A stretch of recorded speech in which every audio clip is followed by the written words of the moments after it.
12 days of Christmas. We finish celebrating them on the 25th. Okay. Then we continue. So this is the day when you're given what? The porridge and a partridge in a pear tree. It's not porridge. Do you want porridge? Porridge, bro. Porridge in a pear tree. No, Baba. Yeah. Porridge was that health facility in Kilifi where you arrive. And you're given porridge for breakfast. Porridge, yes. By your first love. Yeah. By your true love. By your true love. So now if somebody gives you porridge, the assumption is that is your true love around this time. Yes. They're trying to tell you something. I have lifted my hands. You're done. Unto the hills. From whence comes your help? Yes. Okay.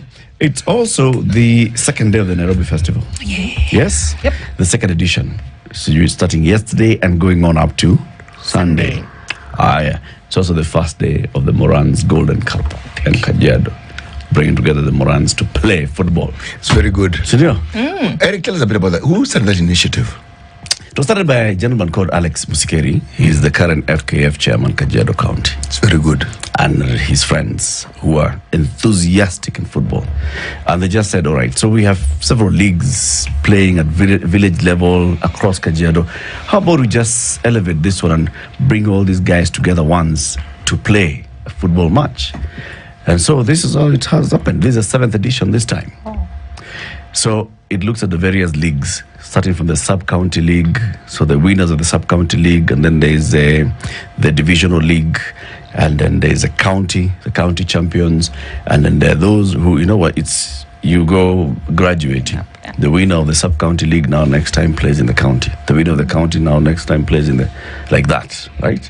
So all those winners are the ones who come and now playing one extravaganza. It is a beautiful initiative. It is. It is indeed.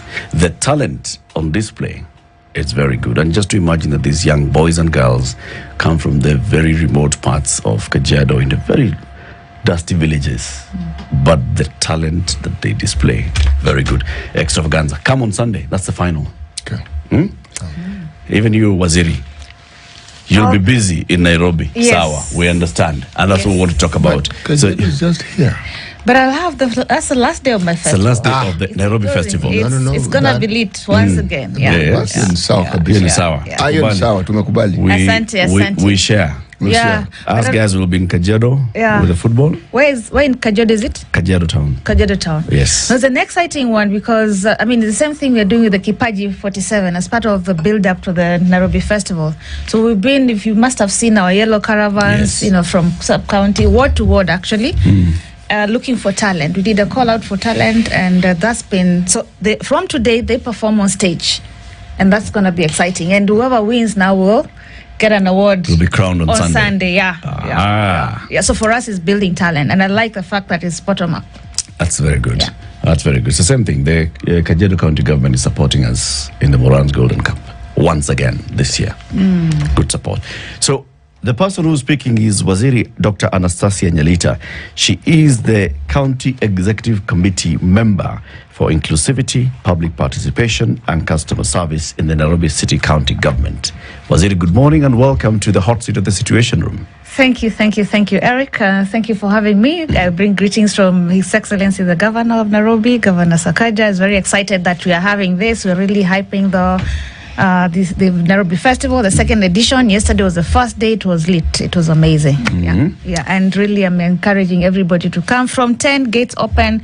From 11, action starts on stage. It's daily. Daily, from yesterday, today, until Sunday. We'll talk about it in greater detail shortly. First, the day's proverb. Every week, City looks into one African country, picks proverbs from that country, and every day he has a new proverb. This week, he's in Djibouti. Yes, we are in Djibouti. And the country has very many things to say about it. Actually, the capital of Djibouti is Djibouti. And they speak French and Arabic, but mostly French. IGAD, headquarters, Djibouti. Meaning, if you want to leave Kenya, it's just you go in the morning, afternoon, you're back in Kenya, and you finish your business. And you've got it. Yes. Port city, very important port city. But that's a story for tomorrow. Today, the proverb, a dog does not mind being called a dog. Wow. How do you interpret that proverb, Waziri? I mean, it is what it is. I mean, you cannot, what do you call it? You cannot, you call a spade a spade. Call it for what it is. And value authenticity. For me, it's about authenticity. Yeah. You're Nairobi City, you have your culture. And that's authentic, yeah. Speaking of that culture, we were asking ourselves earlier, if a friend of yours said, I want to come and visit Nairobi, recommend for me places and things to see and things to do, what would you list? And he said, just give me 5 things. Are they coming for work? What are those things? They're coming to Nairobi. They're coming to Nairobi. They're coming to visit. I will be in Nairobi for the next 1 week. Okay. What is a must-see, must-do thing for Nairobi? There's a lot you can do in Nairobi. Really, Nairobi is rich in culture. The urban culture, it's a melting point of, of all cultures. We bring the entire country into one pot. So the things you must see, first of all, of course, we are the only city in the world with a national park within environs. So that's a must visit. Okay. You go to the national park and then you ice it with the animal orphanage, and they walk through. There's a walkthrough as well. So that's very important. Yeah. There's a giraffe center. What experience do you need? And then now, if you want to do nature walk, you can you can either go to Gong Hills, you can go to Karura Forest. We have a lot of greenery around. Arboretum as well. Now you will be surprised, within the city itself, CBD, we have city tours circuits. I have done one myself. City tour circuits within Nairobi City. Walk us through this. I will walk you through the one I have taken so far. Yes, please. Since I've just been in the sector for a short while. So the Kanu House, the corner house at near, what do you call this building? Nyayo House. That's a cultural heritage on its own. That's currently hosting The a lot of Murumbi Murumba. Museum. That one. The Joseph Murumbi. Just be the Murumba. old DO, Exactly. DC office. That's a gazette. Nyayo Which is House. opposite Kipande House. Exactly. And now Kipande House as well. It's Okay. got its So own. you start at Nyayo House. Yes. That museum. And then you walk along Kenyatta. That's Kenyatta Avenue, yeah? Yes, it So on is. either side, you'll see Kipande House. You'll see on the side the monuments. The 0 point. Okay. Yeah, where distances are measured from in Kenya. No, Waziri. So let's start. So why am I starting at this Murumba place, the Joseph Murumbi place? Yeah, and why do What's you important? want to see a bank? There's history. The evolution of Nairobi. So what? Again, it depends on what you... No, you've done well with the evolution of Nairobi. Yes. Tell us. Because, yes, when you say, look at how Nairobi started. Exactly. Then the walk makes sense. That one, yes. Yes. Yeah. So the walk, you go through that. The 0 point, very important, because how do you measure distances in Kenya? What is the 0 point? 0 point is where distances are measured. So so what's the distance between Nairobi and, let's say, Mombasa? So the measurements are taken from this. It's a Where is point, it? that's the 0 point. Where is it? Where is it? So there are 2 places. So it's in the Murumba House, the original one, but now at the, what do you call that? Where the monument? Where? No. It's next to the Telposta Towers. Yeah. As you're walking down Kenyatta Avenue, Telposta Exactly. Towers, and then there's usually a thing there with At the bus stage, That orb thing. Yeah. And there's a lot of those statues that have historic meaning across the city. Okay. And then as you go down, What's the story behind that? Who decided that this is going to be the 0 point? I guess it's a British.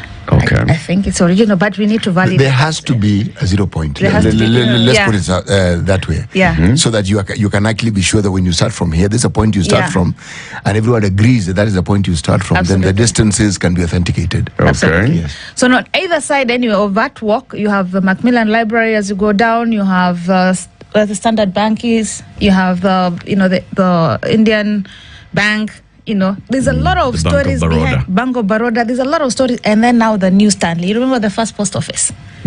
Yeah, the Thorn Tree. Even So inside, the Thorn Tree restaurant was the first post office yes, in Kenya. yes. In colonial times, remember where they used to go and if you want to pass a message, you go and stick a message there. Then someone comes and da da da. The thorn tree is actually still in the middle of the restaurant right now. It is, yeah, Yes. yeah. It is still there. But there's a Not the Which is original the one, of course, original. but the they've original tree is redone. still there. Yeah. How do you know this? They've redone it. They've redone it, but it's I been mean, regrown, but yeah. it's still there. Okay. And you'll find a bit of that history. But even within the stand itself, I mean, that's where the Queen Elizabeth made her first speech, which was, a lot of stuff. But now you walk down this. There's also archives, national archives. There's our city hall, my friend. That is a beautiful place to visit as well. And then we're going to KICC, the helipad, a lot of stuff to see. And then when you're at the helipad, yes, at KICC, at top floor. Okay. Been there. And when you go there, it's not just about, now you see how the city was demarcated. The developed or the banking side or the more commercial side and the downtown and I mean it's beautiful. Let me just ask you, so you can book a tour, yes, and go through what a walking tour, yes, what you're describing here. Yes, I have done it, and we have it's a guided tour, courtesy of the National Museums. So who does it? How do you book? Reach out to us as a Nairobi City County. We will guide you. Reach out to the National Museums. They'll guide you as well, and give you a tour guide who will take you through. So that's one. The other one is we have the historic train. The what do you call it? The engine. The Nairobi Railway Museum. The Railway Museum. They have a steam engine now. The choo-choo train. Choo-choo train. The original thing. Yeah. Okay. So. There's an opportunity for it. Okay, currently, we wanted to actually do it during the Nairobi tour, not during the International Tourism Day, but unfortunately, it was not functional. But we're going to work together as stakeholders to actually realize it, because you can do a ride through from the museum, through the park to the Heritage House. I mean, imagine that, and imagine what you can do during that ride and what you can do during that ride. It's lovely. And many, many more. I mean, I actually did that train more than 10 years ago. Kenya Railways had redone. They'd brought in the old engineers who worked on the steam engines.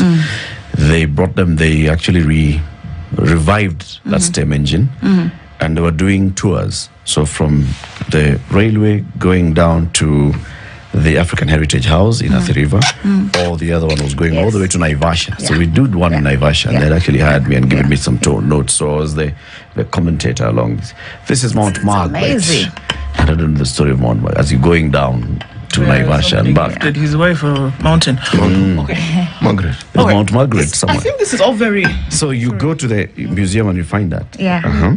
I think this is all very interesting in terms of what can be done for Kenyans to get to know a lot more about whether it's cultural heritage or things like that. So I wonder how many Kenyans actually go on these tours, apart from America's, commentating. And I think about the other world famous city tours and what they do. Of course, there's Paris and there's London and there's New York and there's a Cape Town city tour. I think that was just established a few years ago. And Nairobi, for me, is one of those cities on the world map which must.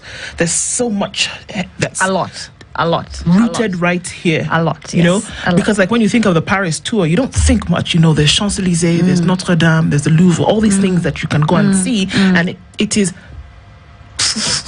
the people of France who are coming from different parts of the country to Paris to see it, because most people don't live in the city. Yes. So now I'm imagining where people around the country would be able to come into Nairobi, do a walking tour, do a driven tour, but then get to know about some of these things that happen. Because as you were mentioning them, I thought to myself, wow, okay, that's true. There's the Macmillan Library, it's in the middle of town.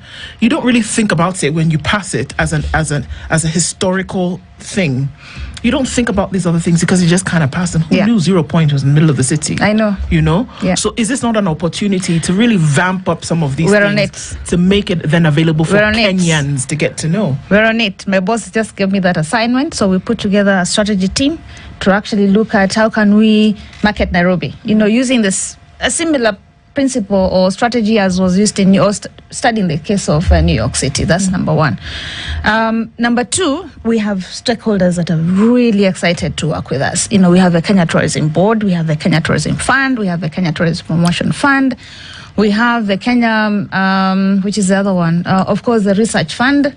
or National Research Center, museums. the national museums, they've all reached out. We've all reached, I mean, we're working together, but more important is the private sector. Because remember, it's the private sector that makes things happen. For us, we are enablers and facilitators. So we're going to work together to really amplify that. Now, already, each of them has a plan and a strategy. For example, when we're working very closely with the Kenya Tourism Board, they have a focus on vibrant cities. So we just need to plug in that. And so January is going to happen. But we're not waiting until then. Now, Nairobi Festival is an activation path to that. Because remember, just the other day, Lonely Planets ranked Nairobi #1 city in the world to visit. And that's the thing. If everybody else is saying Nairobi is the #1 city to visit, and the people of Nairobi cannot tell you, go and see this. I mean, you can't really point, apart from saying, we are the only city with a national park. And then we can't even say, so what do you go and see the national? Will you see elephants? I don't know. The people don't know what animals are in the national park. It's not clear. There's no website anywhere that helps you in the guiding of the We're city. working on that. Yeah. Foreigners know more about Nairobi than Kenyans. Correct. And also, we've sort of bucketed more the wildlife side than all the other. I mean, Nairobi has nightlife, which is really vibrant. Come to the Nairobi Festival, you'll find it there. I mean, last night was lit. During the day, lots of activities you can do. So it is an opportunity for us, and we're taking advantage of that opportunity. We're activating it. So when? We have started. Yeah. It's a journey. It's a journey. So you achieve as you go. It builds up. Waziri, for accountability purposes. Yes. That's why we're asking this question. Yeah. When should we expect to see the first output of this strategy that you're working on? When are we going to see a new entry to the Murumbi Museum, something more on the Murumbi Museum? People don't even know Murumbi Museum, don't even know Joseph Murumbi. They don't even know what role he did. played. You to say Kipande, I was asking, why do I need to see a bank? You see that building, it doesn't even look old. And you look at it, this is the oldest building in Nairobi. I say, really? And so? It houses ATMs. No, it doesn't have. No, it's okay. And Kipande House, yes, of course, Yeah. KCB. You know what I find KCB. strange? What I find strange is that the Nairobi County government is getting into the space that other bodies that are supposed to have gotten into, because when you talk about Kenya Tourism Board, it's Kenya, the entire Kenya. But tourism is devolved. Yes, it is devolved. It is about collaboration. We must work as still have a counties. Ministry of Tourism, don't we? We do. Precisely. Yes. So I'm not talking about the current. Nairobi has been there for the longest possible time. Tourism has been there for the longest possible time. How is it now that it is now that we're realizing, We can sell something we've more got than the park. Yeah. How? I think we got into a comfort zone because we were always the best. Yeah. It's a realization. But important is the fact that deliberately it was in His Excellency the Governor's manifesto. So we shall actualize that. We've reached out to and it's happening. It's also because it's happening very quietly. And how much have we focused on the local tourists? Because those are the guys who don't know. Like you said, international tourists will tell you much more about Nairobi than local tourists, than Kenyans. So one of the things that also Kenya Tourism Board is doing is destination marketing. So marketing the assets and the tourism perspective in the counties. And we're working together as counties. And that's the idea, to make sure that when you land in Nairobi, or if you land in any one county, let's say you land in Nairobi, depending on how much time you have, you have something to do in Nairobi, you have something to do in the surrounding counties, you have something to do within the country. So that's a collaboration that is in the works. Okay. And I'm sure it's going to work Again, well. my question was when this story I started hearing it when Evans Kidero was the governor. He had a minister for tourism. There was a minister for tourism in the next government. And the whole issue of marketing Nairobi as a tourism destination has been a conversation. So finally, Can I tell you what's as different? you're working on this, Yes. what are your timelines? Yes, can I tell you what's different Yes. with Honorable His Excellency Honorable Sakaja's government? Historically, tourism was under trade. Yeah. Yeah. Culture, arts, and heritage was in sports and youth. culture and youth. But he has deliberately put them together, given it a dedicated chief officer, a very experienced chief officer, was called, if you remember, DJ Clement. Yeah. And that's a focus for us. Okay. So it is deliberate, it is focused, there's a strategy, and there's a very strong team behind it. And that's why if you come to the opening ceremony yesterday yesterday, day one, it was different. And that's because we have a dedicated chief officer, we have a dedicated team that is looking at city culture, arts, and tourism. The other thing is that you cannot separate tourism from culture and arts, because tourism markets what? Culture, arts. Yeah. Another thing that you can't separate it from then also is infrastructure, because Absolutely, now as we look at some of these things, and if you're going to say, and for me, let me take a few steps back. Look at these some of these other countries that we're now starting to compare Nairobi to. If you look at the US, for example, well over 60%, 70% of their tourists are local tourists. Absolutely, and that's sustainable. Minimum number come from outside, so they're not even bothered. But what have they done? They made sure that the infrastructure has been set up in such a way that people want to see. People who live in Grand Rapids want to go and see what's happening at the Fisherman's Wharf in San Francisco. They want to go and see that because they've made it appealing. Now I'm looking at a situation where Nairobi is punching below its weight because there are certain things that we've just not put in place. One of those is the cleanliness of the city. Infrastructure. Or do you know that His Excellency the Governor has just employed how many? Okay, 3,500 We saw Green them in Army. Uhuru Park. please hear me out on this. I will hear you out. Because it is not something that can be done once. It's got to be It is. sustainable. It's not an event. It is It is. exactly. It has- is. It's